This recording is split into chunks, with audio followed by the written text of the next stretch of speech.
Today's video took some twists and turns that I was unexpecting when I did my research. So I'm going to talk about kind of where I'm at now and what I started with, because they are very different things. I started with wanting to do a Blacklist Games update video that then turned into a very specific, very low scope SFG or Steamforged Games update video, which has now turned into a broader SFG or Steamforged Games video. I have an email out to Steamforged Games with some clarification questions. I have not heard back from them yet. I have waited as long as I can for this. However, I know a lot of you guys want this update before the 1st because one of their pledge managers closed. On top of that, if I do get an update, of course, I will edit this video either in post or in a follow-up video, so stay tuned for that, of course. But suffice it to say, once I really got into looking at this, it became a much broader thing that I think you'll be quite interested in. So we're going to talk about a lot of that a little bit towards the end. We're going to kind of go from the start of the scope and then just lay it all out there, and you guys will be the judge.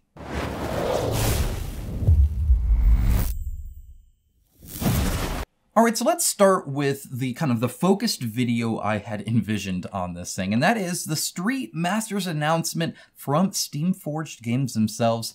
If you recall from my previous news videos, which if you haven't seen those, either welcome to the channel or maybe you should subscribe so you don't miss them, I have been covering Blacklist Games and their issues with a lot of their games, and then one of the things they talked about was Street Masters, especially with their Indiegogo campaign, which hasn't really been fulfilled and still has a lot of issues, and there's all this other stuff going on. And they said that somebody had essentially bought the rights to it, yet we hadn't heard from them at all. Well, now we know Steamforged Games bought the rights to Street Masters, but there's more to it. So let's read what they had to say. First of all, they're excited to finally indeed, let us know that Steamforged Games now owns Street Masters. The highlights here, I've already highlighted them up here for you. As some of you know, there have been a delay between finalizing the acquisition and today's announcement. Yeah, talk about months and months and months of delay. The signing off on this was a long time ago, way early on in this year, and yet we're only just now hearing about it at the end of the year. So, what's up with that? Well, first of all, they've said it's been hard to keep the news quiet. I imagine so, because people do talk. It's very hard to keep people from talking. So I imagine it was kind of kept close to the chest, and probably only, I would assume, like upper management and a few select individuals knew about this. I doubt it was like a wider range thing, because again, somebody's going to talk otherwise, because this was a big hot item because it hurt a lot of backers. And so a lot of people have been wanting to know what's going on with this. We want to do everything we can to make sure backers of the Indiegogo campaign aren't left high and dry. If you don't know anything about the Indiegogo campaign, essentially, Blacklist Games got into a little bit of a pickle.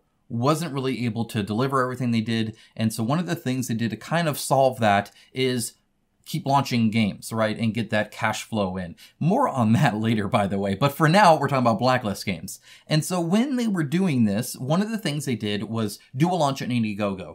You'll see this often when a company swaps off of Kickstarter to another thing. It's often to kind of bypass rules that Kickstarter has. For instance, the latest by CMON is on GameFound. The Masters of the Universe game is coming to worldwide distribution, but they didn't want to do a whole bunch of new stuff, and Kickstarter requires you to do something new. It's why the soundtrack one finally came out instead of a 1.5, because they needed something new to even launch on Kickstarter. It's often easier for them to bypass that and just go to another company. And that's, I think, what happened here with the Indiegogo campaign. It's what most of us, I feel, thought when they launched the Indiegogo campaign is, hey, we're in a pickle, we haven't delivered the Kickstarter, but we need to launch a campaign to get money into the company, so let's go ahead to Indiegogo. They're going to allow us to do it instead. So you're going to see that a lot. So obviously, it was bad for backers that ended up going there, and that's kind of unfortunate. And they've been working on getting that resolved. So, as he said, with our Kickstarter experience of 15 fulfilled campaigns, that's pretty good. That's a good track record. Of course, as you know, even the most seasoned can run into trouble, like Trudvang Legends from CMON. That's another common one. CMON's done tons of games, and by and large, definitely a safe back. You'll get your game, except if you get that one campaign that's a mess up, right? So, but either way, 15 is really good. We'd estimated that this would take a few weeks to a month at most. Essentially, they're trying to work out the details on like, hey, how can they actually figure out what the inventory is, how they can deliver this, right? So it took them, they expected weeks to months at most. It was at this point that we discovered some things we hadn't been made aware of upon purchasing the IP. Now that's always a scary sentence, right? When you spend some money, you buy something and you find out that the deal wasn't exactly what you intended, which turned this into a far more complex and lengthy process. Read costly, by the way. It takes money to have people work on this than it should have been. Inventory was spread out across multiple warehouses around the world. There were also unpaid storage bills we needed to negotiate, and thank goodness that even though they were unpaid, they weren't just like trashed or incinerated or something. They needed to negotiate it, and due to a miscommunication with the supplier, 2 items hadn't even been manufactured. Talk about messy. So the Blacklist Games had really jacked this up into a really bad situation. They were kind of in a pickle here. That being said, SFG has good and long-standing relationships across those 15 fulfilled campaigns with fulfillment partners, and they were able to agree on deals that everybody won on. And so they had many thanks to Quartermaster, Aetherworks, and VFI. This is one of the benefits of working with an established company. One of the things that indie companies really struggle with is they don't have these pre-existing understandings with each other, with other companies, right? And so in other words, they're kind of the new face on the block, which is great for a lot of things, and it's great that we can support them, but they don't have this kind of like network where they can just hit up their contact at VFI and be like, hey guys, you know, we worked with each other 15 times. I need your help with this. What can you do for me? By and large, this company, and I want to clarify this, this industry, sorry, and I want to clarify this before I go any further, is still run like an indie kind of grassroots industry. There's not a lot of big business, and even the big business is small game big business, okay? I mean, and unless your name's Hasbro, right? Unless that's the case, Wizards of the Coast, there's a few outliers, but by and large, this industry runs off of who you know. More than anything. You'd be amazed at the different deals the companies give other companies based on their relationship with that company. It's not just all standardized. It's not just all soulless and heartless and non-personable. You have a contact in VFI, I guarantee they do, and they know each other, and they can get a deal that works for everybody. And that's great. There's a lot of benefits to that. This is one of those cases where they essentially got good deals to be able to do this because they're like, hey, we're trying to help out this industry. It literally helps these other companies, these fulfillment companies, because when the industry's doing better, everybody's doing better. And so that's really cool that they were able to do that. Okay, that being said, they needed to figure out and be confident if enough inventory does exist and if it's available for them to fulfill the Indiegogo campaign. And what's great is it is. They will be able to do that, and that's fantastic. They're also working with partners to calculate rates for shipping pledges from the hubs to backers. So you'll probably hear from them. You'll probably have to pay for shipping, I would imagine, but you're going to get your game, and that's such great news. Such great news. And it's something that only a company like, not necessarily only them, but like SFG could do. Like I said, an indie can't really come in and do this nearly as well. It very much depends on how you work within this industry, and again, who you know, and your history within the industry. I think that's important as well. Lastly, they say, welcome into the Steamforged community. Street Masters will live on. And I think that's super cool. So big props to SFG for not only buying the IP, but being like, actually, we want to still deliver this to everybody that owes it. So they're going to then be able to use the Street Masters IP in the future with great success because there won't be a whole bunch of angry backers. Instead, backers will actually be happy about them being able to do this. We've seen this happen a few times with stuff like Monolith doing a few things like this and a few others. So it's really great to see some of these companies that have been around a while that kind of have a history be able to say, you know, hey, we've been doing this a while. We know what we're doing and we can actually continue to do it. And it really benefits the industry at large. That was the video I was going to make. I was going to say thank you for your time. Good news, everybody. And then kind of walk away. But a lot of what I'm talking about pegs on SFG being a company that's, you know, going to keep going and be there and is well run. In other words, what I'm trying to say is it's great that a well-run company does this. I was going to relate this to their current Kickstarter and even their previous Kickstarters, where I feel like often a lot of people don't think that, especially like with stuff like Elden Ring, even with their latest one, that the value isn't quite there. In other words, you're paying more for less. And I wanted to sit here and say that it's great that you can pay essentially a little bit more of a premium price, but have some guarantees that the company's going to be okay, that it's going well, that you'll get your game, that it'll be high quality, that they won't cut corners, that you won't get some second contribution fee later on or some other weird funny junk, right? Because at the end of the day, I'm willing to do that. There's a lot of products that I'll pay for that cost more than the cheap alternative. But I don't want the cheap alternative. I want something nice. If I'm spending hundreds of dollars on board games, I want to work with a company that will give me a great game in return, a good quality game in return, one that'll be supported later on because the company will keep going. What I don't want to do is support a company that's going to flounder, that's going to have issues, that's going to do all of this stuff. So that's what my aim of this video was. That was what my idea was. It started with Blacklist Games, then it started with SFG finally made their announcements, then I was going to cover that, and then I was going to lead that into how SFG is a financially reputable company that seems to be doing well, that is able to even deliver stuff like this instead of having to run a second campaign just to fund it like something like Monolith does because they're much smaller scale than this, right? But I can't make that claim. I can't come up here and tell you guys that without doing my research. Now, before I get into this research, I want to make a quick pause and just say thank you to my patrons and YouTube members. Now, I know you guys hear that often, but hear me out here, please. Just please, for a moment. Making videos like this, where I make sure that I do right for you guys, isn't always playing ball with the company. Now, that doesn't mean I'm cruel or mean-hearted or want a company to be bad or anything like that. It doesn't mean I'm actively lighting bridges on fire, but it doesn't make it the most welcoming bridge to cross for some companies either. And I get into these positions, like with this video, where I have to make a decision on, do I just keep quiet, don't voice any of my concerns, don't show stuff that maybe doesn't look quite great, and make sure that I stay buddy-buddy with companies? Or do I tell you guys exactly how I see it in a respectful way, in a way that honors the industry, the companies, and you guys? But maybe that doesn't make them, pick me first when it comes to giving me information, showing me games early so I can show them to you guys, or anything like that, or even answering my questions, okay? So I want to say thank you to them because it is through your guys' support that I'm able to do that still, because it means I have to buy more games. It means I don't get them for free all the time. It means there are many companies that don't even offer them to me, nonetheless for free.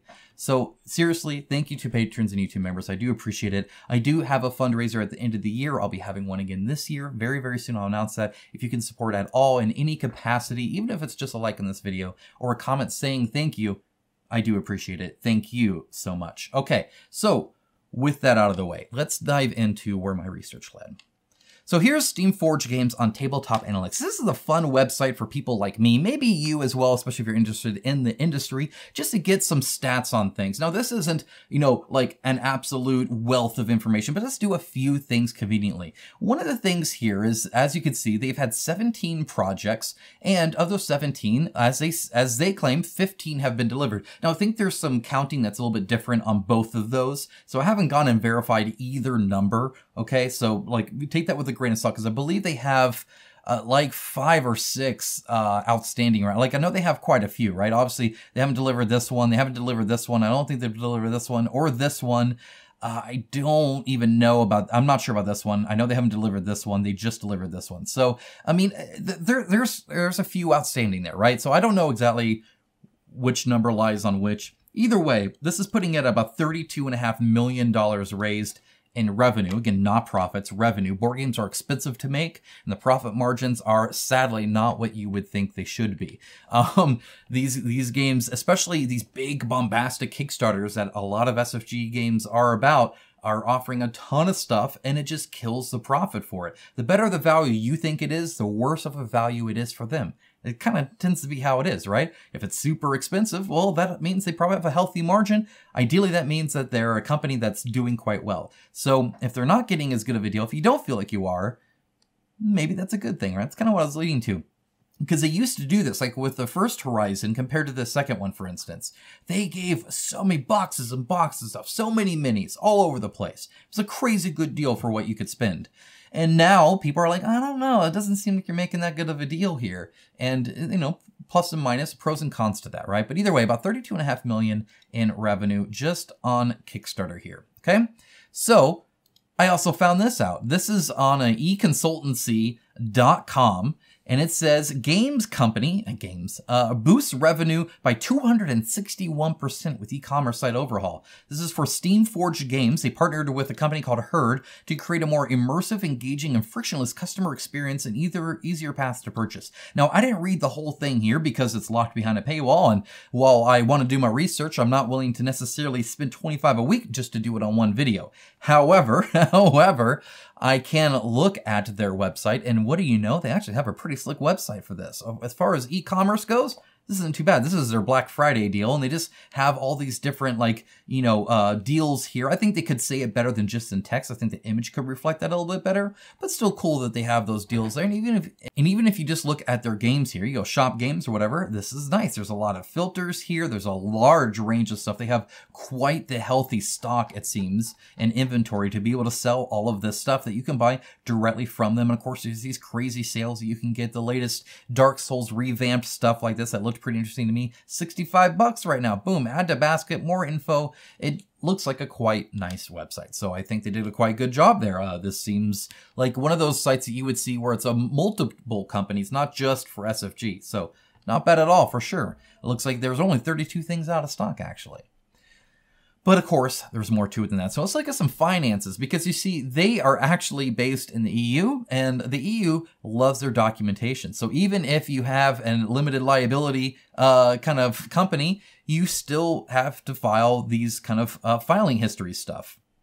Okay, so I went to this. This is literally gov.uk, right? This is their thing where you can see who owns it, and you can see all that kind of stuff. So the main thing here is this filing history. And they'll actually kind of file their finances. And I did this for both Steamforged Games Ltd. and Steamforged Holdings Limited. So there's actually kind of two companies here. The Holdings Limited essentially is the one that kind of is the parent company or holds, right, Steamforged Games, and a few other things, very, very minor. I'll go over that briefly, but I've looked into this, and here's what I found out. So if we look at the Steamforged Holdings Limited, let's start there. That's probably the one you guys didn't know about, but here's kind of what it is. And as you can see, they have some finances here, some investments and tangible assets and fixed assets and, debtors and cash on bank in hand and stuff like that. And as you can see, they're actually doing fairly okay here, right? Their equity is in the positive here, so that's always nice to see. Always good to see far less of these kind of parentheses, which is how they'll show negative here. There's not a whole lot of information here. This is fairly high level stuff where essentially they just have, as you can see, only 9 pages even in total. Their holdings here, right? Now, the one thing I do want to point out is right here. So as you can see, they have Steamforged Games. That's definitely their number one thing. They also have Printmaker Limited and SFG Innovations Limited. Now, these are owned all by the same people, right? The same two guys that have, kind of founded and owned Steamforged Games. They kind of have this whole thing.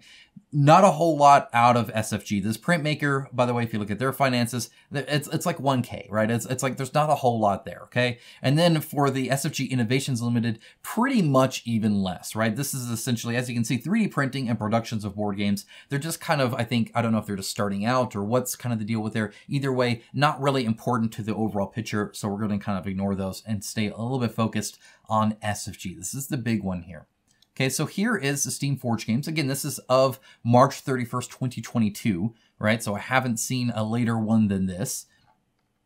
As you can see, a little bit larger at 12 pages versus 9.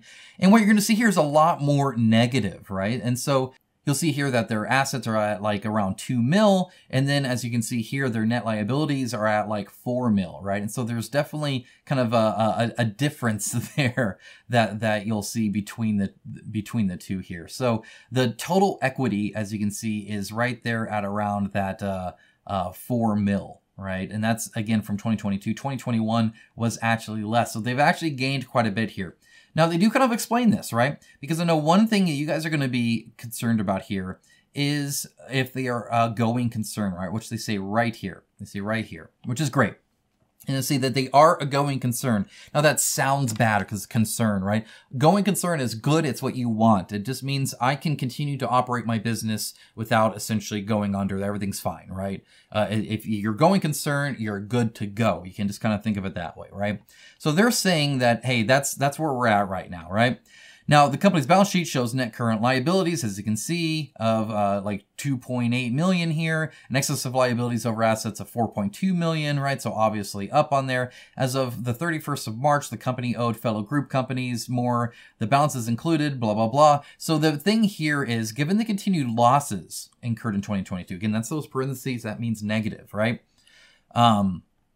The directors have considered the future profitability of the wider group and its ability to continue as a going concern and have prepared profit and cash flow forecasts for the next 12 months. These forecasts include cash flow from multiple crowdfunding campaigns. Additionally, cash flow forecasts are updated on a weekly rolling basis to March 31st, 2024. These forecasts support the director's opinion that the company will continue to trade as a going concern. These balances relate to crowdfunding campaigns which, based on historic gross margin, is expected to generate significant gross profits as the games they relate to are released. And really, right up here at the start is kind of where it says here about the Steamforged Holdings. It says here that essentially that it'll be able to continue its operational existence, the going concern, for the foreseeable future due to continued support from the parent company, Steamforged Holdings Limited, which, as you can see, kind of just owns it's kind of this weird situation where, as far as I can tell, it just owns SFG, and SFG is like, oh, we're good because the holdings kind of has it. It's kind of this weird situation. And of course, it's the same owners in both cases. Though the Steamforged holding does have a whole lot of other directors that are kind of in there, I'm assuming putting into the pot. Regardless, as you can see, the main thing here that I took away from this is these cash flow things. Essentially, they're saying, hey, within the next year, we're going to launch a whole bunch of crowdfunding campaigns, right? That's what they said they're based off of. These forecasts include cash flow from multiple crowdfunding campaigns. They call that out specifically, right? And then they say, hey, these are having a higher gross profit, so that's good, which I think you guys have noticed. And it shows why there's been so many crowdfunding campaigns, because that's what they said they do to get the cash flowing. Now, that has me want to look into that. I couldn't find the cash flow reports. I contacted SFG saying I'm going to be making this video, asking for it, and after kind of a working day from them, I haven't really heard back. Again, if I hear back, I'll edit this and, of course, also update you guys in a future video the moment I do hear back from them, of course. But suffice it to say, I went into this really hoping that this was good. But when I dug into it, not only did I see that they're at a loss, by the way, earlier, again, if you haven't subscribed, please feel free to. I'm going to try and actually inform you so you'll be a better informed consumer. They did a round of layoffs, or redundancy layoffs. Most of the layoffs in the EU seem to be redundancy layoffs because there's a lot of protections and regulation around that. So marking it as redundancy is super effective for them. You know, whether that's redundant or not, it kind of doesn't matter. They'll be marked as redundant so that they can kind of go through that process. But they laid off quite a few people. A lot of them were not very happy about it. There was even some talk on Reddit about it. I'm not going to get into all that, but either way, they reduced their workforce as well. And they do mention that as well in here. Again, they kind of keep talking over it. And I will link to this and everything else down in the description below, of course, so you guys can see the sources as I cite them. I think that's important whenever we're talking about this. And if you have any information or any more findings on this, do let me know, of course. But suffice it to say, it's all about these cash flow forecasts and them kind of continuing to go. And they have to rely on that to even be a going concern. And that kind of concerns me. It's kind of a bummer because I was really hoping going into this, seeing something like the Street Masters announcement, which seems so great and so awesome they're doing that. And it shows that they're, you know, honestly trying to just do the right thing there, right? Because they could just, you know, oh, we're just doing another crowdfunding campaign. And then if it doesn't work out, then we don't have to do that. Instead, they're like, not only do we buy the IP, not only do we find out that it's in a bad situation, but now we're going to still work on getting it to the people that it should have gone to originally. That's awesome. That's great. That's good for them. But you know what else happened? Mythic Games did a lot of good for them stuff. When COVID was going around, they didn't ask for any extra money. They just ate it. They just ate the cost. Now, it turns out they couldn't, and we found that out later. But at the time, they were, so they delivered campaigns, these massive campaigns, Solomon Kane and all that kind of stuff. All that delivered during the high-priced COVID stuff. And they didn't once ask for help. Turns out they should have. And so here, again, they're doing the right thing. And I'm not saying it's just the same as Mythic Games. I'm just saying that when I looked into it, I was more concerned than when I had planned on talking about. So you guys have asked my opinion on this. You guys have asked about Steamforged Games, about the outstanding games, about the amount of crowdfunding campaigns that they've launched, and about the value of those when it seems like they're super expensive and you get less for it. And I think now you have some insight into why all of that has happened. That's the video. That's what I found out. I'm not going to try and speculate too much more on that. You guys can, of course, come up with your own opinions. If you have any questions, feel free to ask them, of course. I'm sure they'll be looking at this video. I'll be letting them know. Again, I've already let them know I'll be making the video. I'll, of course, link to it and let them know that it's here as well.